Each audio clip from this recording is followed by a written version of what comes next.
नमस्कार दोस्तों। एमपीपीएससी की मेंस की सीरीज़ में आज मैं एक नया वीडियो लेके आया हूँ सतपुड़ा मैकाल श्रेणी का। अभी तक हमने मालवा का पठार, नर्मदा सोन घाटी, बघेलखंड का पठार, बुंदेलखंड का पठार, नर्मदा सोन घाटी, ये सब हमने अभी तक पढ़ा। अब इसी सीरीज़ में एक लेके आए हम वीडियो सतपुड़ा मैकाल श्रेणी। तो सतपुड़ा मैकाल श्रेणी में हम देखेंगे कि सतपुड़ा मैकाल श्रेणी कहाँ स्थित है और इसकी कौन कौन सी विशेषताएँ हैं। ये 200 शब्दों का प्रश्न होगा। 200 शब्दों में आप इसे कैसे लिखेंगे। और एक्चुअली होता ये है कि अगर हम थोड़ा सा ज़्यादा पढ़े रहेंगे तो कम शब्दों का हम लिख सकते हैं, लेकिन अगर हम कम पढ़े हैं तो ज़्यादा शब्दों का अमूमन नहीं लिखने में दिक्कत होती है, क्योंकि वो फैक्ट, वो उसके डिटेल, वो चीज़ें क्लियर नहीं रहती हैं। तो चलिए आइए हम देखते हैं सतपुड़ा मैकाल श्रेणी। ये प्रश्न आया हुआ है, जैसा कि मैंने आपको पहले भी कहा था कि मैं 20 से 30 वर्षों के प्रश्नों को मैं उसका उत्तर जो है मैं लिखवाऊंगा, आप लोगों को पूरा सॉल्व करवाऊंगा पेपर। तो उसी कड़ी का ये जो है सतपुड़ा मैकाल श्रेणी है। तो सतपुड़ा मैकाल श्रेणी सबसे पहले हम देखते हैं कि ये क्षेत्र जो है, ये क्षेत्र मध्य भारत का पठार कहलाता है। ये मालवा का पठार, ये बुंदेलखंड का पठार, रीवा पन्ना का पठार, बघेलखंड का पठार, सतपुड़ा मैकाल श्रेणी, नर्मदा सोन घाटी।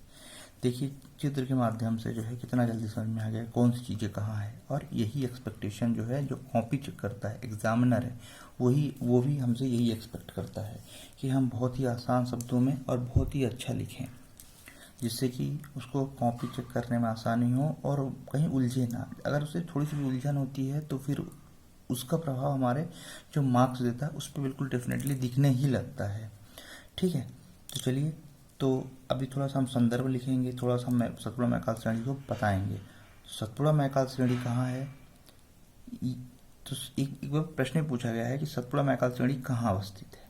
ठीक है, सतपुड़ा मैकाल श्रेणी के उत्तर में, इसका जो है उत्तर ये वाला क्षेत्र, सतपुड़ा मैकाल श्रेणी के उत्तर में नर्मदा नदी और दक्षिण में ताप्ती नदी प्रवाहित होती है, यानी इसके दोनों के मध्य में। तो अगर हम ये कहें कि नर्मदा और ताप्ती के मध्य क्षेत्र सतपुड़ा मैकाल श्रेणी कहलाता है तो कोई गलत नहीं होगा। ठीक है, एक बार प्रश्न आया था कि नर्मदा नदी प्रवाहित होती है कहाँ, सतपुड़ा के दक्षिण में या उसके पूर्व में, उसके पश्चिम में, ठीक है, या उसके उत्तर में। तो कहाँ होती है, उत्तर में। सतपुड़ा मैकाल श्रेणी प्रवाह किसके, उसके उत्तर में। तो ये स्थित भी किसके स्थित है, नर्मदा के दक्षिण में। ठीक है, तो नर्मदा और ताप्ती के मध्य क्षेत्र को क्या कहा जाता है, सतपुड़ा मैकाल श्रेणी। सतपुड़ा मैकाल श्रेणी बहुत ऊंची नीची है। कैसी है, ऊंची नीची, क्योंकि यहाँ बहुत सारे पर्वत हैं, पर्वत श्रृंखलाएं हैं, इसलिए ऊंची नीची है। तो यहाँ पर प्रदेश की सबसे ऊंची चोटी कौन सी है, प्रदेश की सबसे ऊंची चोटी जो है कौन सी है, प्रदेश की सबसे ऊंची चोटी जो है वो है धूपगढ़। कौन सी है, धूपगढ़।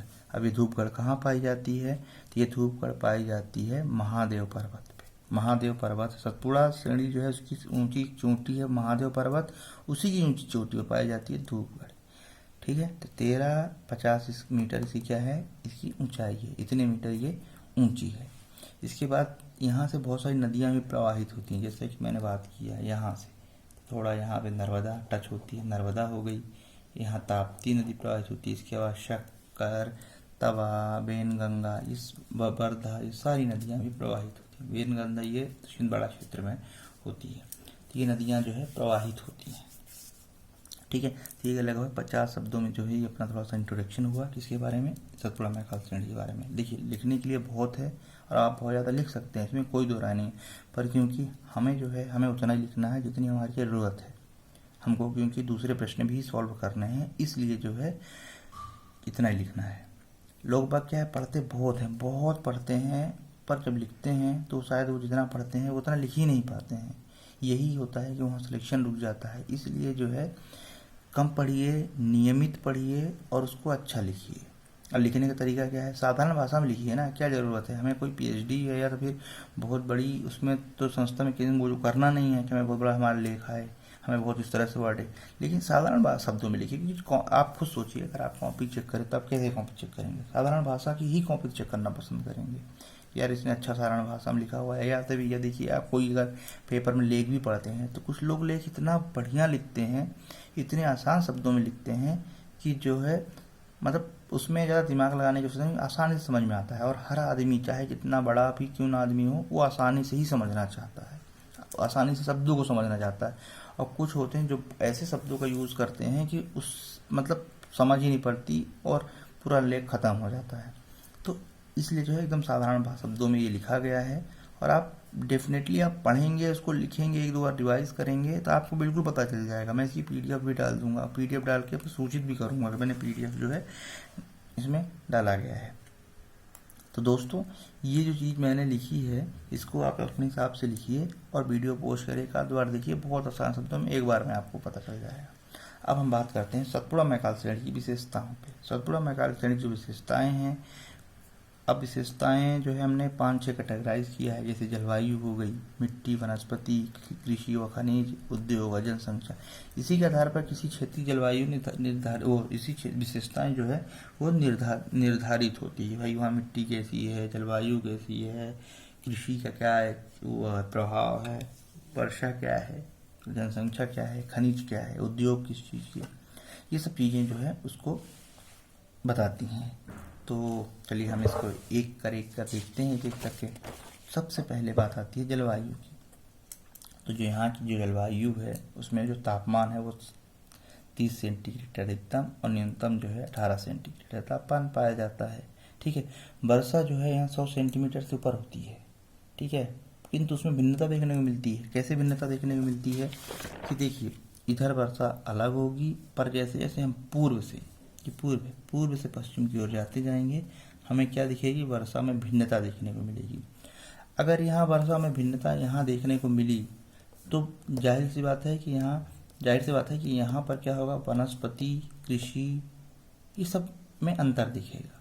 कृषि, वनस्पति, मृदा, इन सब में अंतर दिखेगा। यानी पूर्व से पश्चिम की ओर जाने पे इन तीनों चीज़ में प्रभाव दिखेगा। यानी वर्षा में अगर प्रभाव दिखा, तीन चीज़ों में डेफिनेटली प्रभाव दिखेगा। ठीक है। तो यहाँ जो है वर्षा में जैसे यहाँ जाते हैं 100 से ऊपर होती है, किंतु जैसे जैसे हम जाते जाते हैं उसमें क्या भिन्नता देखने को मिलती है। इसके बाद जो है मिट्टी और वनस्पति देखते हैं। तो यहाँ पर जो मिट्टी पाई जाती है, छिछली मिट्टी, काली मिट्टी, गहरी काली मिट्टी या लाल पीली मिट्टी पाई जाती है। अब ये जो क्षेत्र है ये बालाघाट सिवनी, यहाँ लाल पीली मिट्टी पाई जाती है। ठीक है। और इधर जाएंगे तो थोड़ा सा छिछली काली मिट्टी पाई जाएंगी। लाल पीली मिट्टी का प्रकार, छिछली काली मिट्टी, इधर थोड़ा गहरी काली मिट्टी पाई जाएगी। ठीक है। तो इस तरह से यहाँ ये मिट्टी पाई जाती है। अब वनस्पति, तो वनस्पति की दृष्टि ये काफ़ी संपन्न है। संपन्न क्यों है? क्योंकि यहाँ इस क्षेत्र में वर्षा भी अच्छी बढ़िया होती है।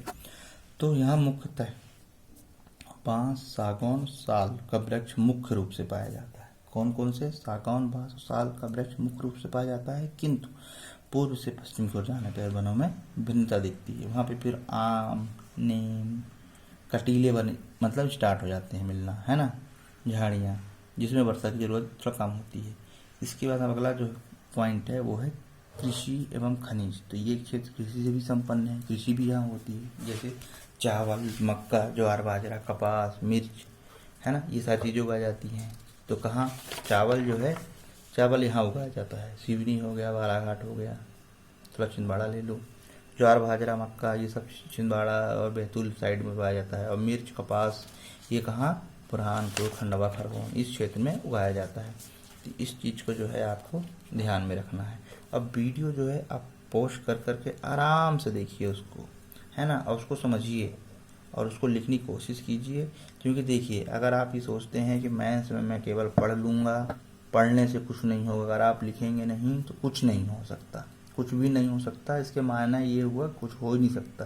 क्यों? क्योंकि जब आप यहाँ केवल पढ़ेंगे लेकिन एक प्रैक्टिस नहीं करेंगे तो आपकी स्पीड नहीं आएगी तो आप यहाँ पढ़ेंगे, वहाँ लिखेंगे कुछ और। लेकिन अगर आप एक बार लिखे रहेंगे,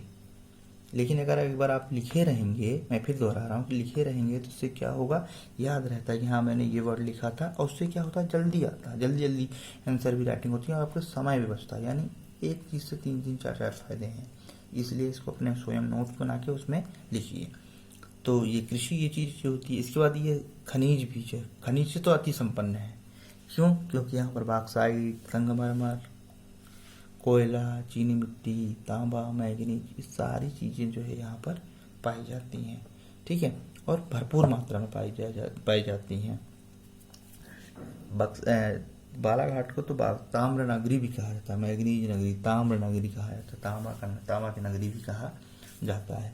ये पाई जाती हैं। अब देखिए यहाँ पर जो खनिज इस टाइप के पाए जाते हैं, तो सीधी सी बात है कि जो है उद्योग पाए जाएंगे वो उद्योग खनन से संबंधित होंगे, है ना। थोड़ा सा हम लोग इन सब चीज़ों में अपना दिमाग भी लगाते चलेंगे। तो उद्योग इस क्षेत्र में मुख्यतः सूती वस्त्र, कागज उद्योग कहाँ है, नेपानगर, बुरहानपुर में। और खनन उद्योग यहाँ प्रमुख व्यवसाय है, प्रमुख रूप से होता है यहाँ। ठीक, तो यहाँ की जो जनसंख्या है वो जो है कहाँ क्या कृषि और उद्योग दोनों में है। ठीक है, यहाँ पे इनका प्रमुख व्यवसाय है। ठीक है, तो ये इतनी चीज़ें अपन ने इसमें पढ़ी। तो उद्योग और जनसंख्या में उद्योग कौन कौन से, सूती वस्त्र उद्योग, कागज उद्योग और खनन उद्योग हो गया। ठीक है, और यहीं पर हम बात करते हैं जनसंख्या की दृष्टि से, तो ये उद्योग कृषि और उद्योग कार्य इनका प्रमुख व्यवसाय है। यहाँ पर जो यहाँ पे जनता रहती है, पॉपुलेशन है, वो ये सारी चीज़ें जो है करती हैं। तो इस तरह से जो है हमारा ये पूरा टॉपिक जो है कंप्लीट हुआ सतपुड़ा महकाल श्रेणी का, और इस पे जो है हमने चर्चा की। और अगर आपको इस वीडियो में कुछ भी ऐसा है जो समझ में नहीं आया या आप कुछ बताना चाहते हैं, तो आप लोगों का स्वागत है, बिल्कुल बताइए। क्योंकि देखिए कहीं कोई भी हो, सुधार की गुंजाइश हर कहीं होती है।